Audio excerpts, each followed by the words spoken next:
John Denver truly hated one man more than anyone else, and the story behind that unexpected tension reveals a side of him many fans never knew. Born Henry John Deutschendorf Jr. on December 31st, 1943, in Roswell, New Mexico, Denver grew up as the child of a strict Air Force pilot, constantly relocating from base to base. The loneliness and instability of that military upbringing shaped the gentle introspection that later defined his music. As a teenager, he found comfort in his grandmother's old guitar, the instrument that would eventually guide him toward his life's purpose.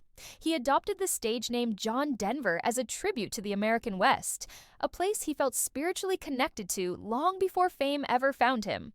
His early performances in college clubs and folk groups taught him how to captivate audiences with ease, but everything changed when Take Me Home, Country Roads became a global anthem.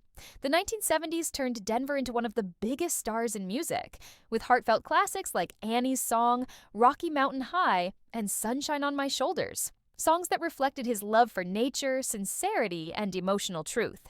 But fame did not harden him. He used it to push for wilderness preservation, hunger relief, and humanitarian work across the globe. His personal life, however, was more complicated. His first marriage to Annie Martell, the woman who inspired Annie's Song, brought deep love and deep heartache.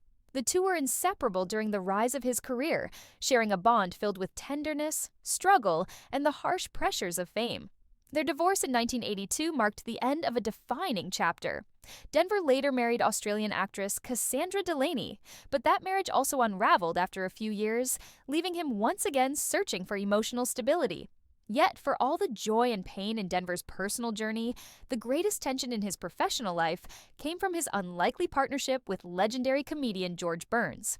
In 1977, the two starred in Oh God, a surprise hit that paired Denver's earnest innocence with Burns's razor-sharp comedic instincts. On screen, they were magic. Off screen, the experience pushed Denver to his limit. Burns was old Hollywood, loud, confident, mischievous, and always ready to fire off a joke at someone's expense. Denver, soft-spoken and careful in his craft, found himself constantly overshadowed. Burns loved improvising, tossing aside lines, and reshaping scenes in the moment, while Denver spent hours rehearsing every word. Crew members adored Burns's unpredictable humor, but Denver felt thrown off balance and often humiliated. He later admitted that Burns's pranks and domineering personality wore him down to a breaking point. More than once, he left the set angry and frustrated, saying Burns was the only person who ever made him feel that level of resentment. Despite the tension, Denver respected Burns's talent, but privately, he struggled more during that film than at any other time in his acting career. Ironically, the friction helped create some of the most beloved moments in the movie.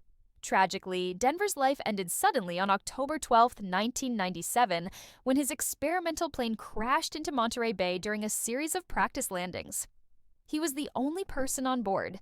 The impact was fatal, bringing a heartbreaking end to the life of a musician whose voice had comforted millions. His passing stunned the world, but his legacy, filled with kindness, music, and environmental passion, still echoes today.